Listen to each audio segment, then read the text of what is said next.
இயேசு உங்களை நேசிக்கிறார். இந்த நாள் வேதாகம தியானத்திற்கு உங்களை அன்புடன் அழைக்கிறேன். நான் பிழைக்கிறபடியினால் நீங்களும் பிழைப்பீர்கள்.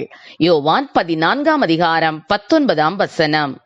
தன் வாழ்வையே தொலைத்து போட்ட நிலையில் தற்கொலைக்கு தன்னை தயார் செய்த ஒருவன் இறுதியாக தன் பெற்றோர்களின் போட்டோவை பார்ப்பதற்காக ஒரு பெட்டியை திறந்தான். அதற்குள் பத்திரமாக வைக்கப்பட்டிருந்த வேத புத்தகம் ஒன்று இருந்தது. நான் இருக்கும் வரைக்கும் உன்னை நான் பத்திரமாய் பார்த்துக் கொள்வேன். எனக்கு பின்னர் உனக்கு என்ன ஆகுமோ, எப்பொழுதாவது இந்த வேதத்தை கையில் எடுத்தால் உன் தகப்பனை நடத்திய தேவன்தான் உன்னோடும் இருக்கிறார் என்று நினைத்துக்கொள் என்று தகப்பன் எப்போதோ கூறிய வார்த்தைகளை அந்த வேத புத்தகம் நினைவுபடுத்தியது. அப்பா என்று கதறிய அவன் தன்னோடு தேவன் இருக்கிறார் என்பதை உணர்ந்து தேவனை ஸ்தோத்தரித்தான். தற்கொலை முடிவை மாற்றிக்கொண்டான். ஆம், எனக்கு அருமையானவர்களே, தேவன் நம்மோடு, நமக்குள், நமக்காக இருக்கிறார். தேவன் நமக்கு பிறகே நம்மை காக்க வல்லவராக இருக்கிறார். நான் உன்னோடு கூட இருந்து செய்யும் காரியம் பயங்கரமாயிருக்கும் என்று வாக்கு பண்ணியுள்ளார் நம் தேவன். அநேக வேளைகளில் கர்த்தர் என்னை கைவிட்டார், ஆண்டவர் என்னை மறந்தார் என்று சொல்லுகிறோம். ஸ்திரீயானவள் தன் கற்பத்தின் பிள்ளைக்கு இறங்காமல் தன் பாலகனை மறப்பாளோ? அவர்கள் மறந்தாலும் நான் உன்னை மறப்பதில்லை. இதோ என் உள்ளங்கைகளில் உன்னை வரைந்திருக்கிறேன். உன் மதில்கள், அதாவது உன் நினைவுகள் எப்போதும் என் முன் இருக்கிறது என்று ஆண்டவர் கூறுகிறார்.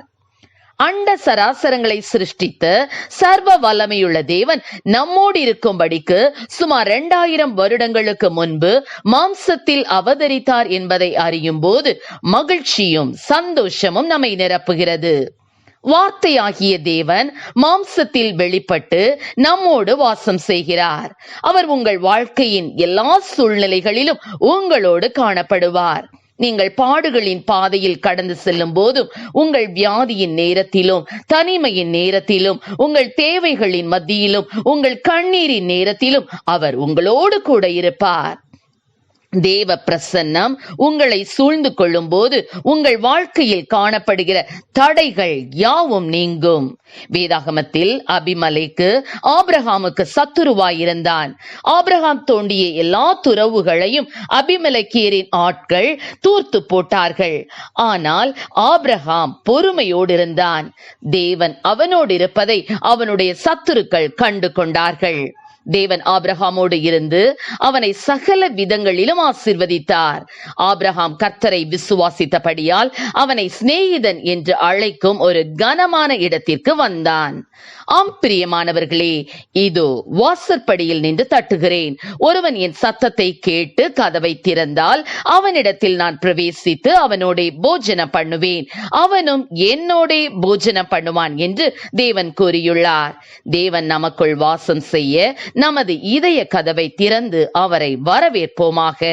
தேவன் நமக்குள் வாசம் செய்யும் போது நம்மை நிச்சயமாய் ஆசீர்வதித்து மற்றவர்களுக்கும் பிரயோஜனமாக மாற்றுவார். கர்த்தர் நம்மை ஆசீர்வதிப்பாராக. ஆமென். ஜெபம்.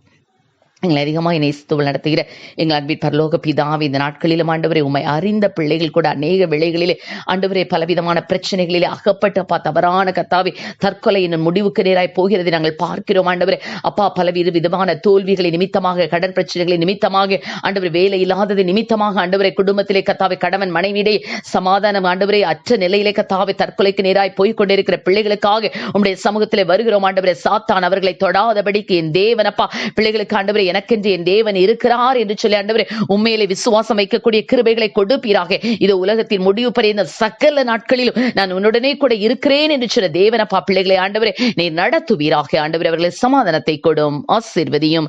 இயேசுவின் நாமத்திலே ஜெபிக்கிறோம் நல்ல பிதாவே. ஆமென்.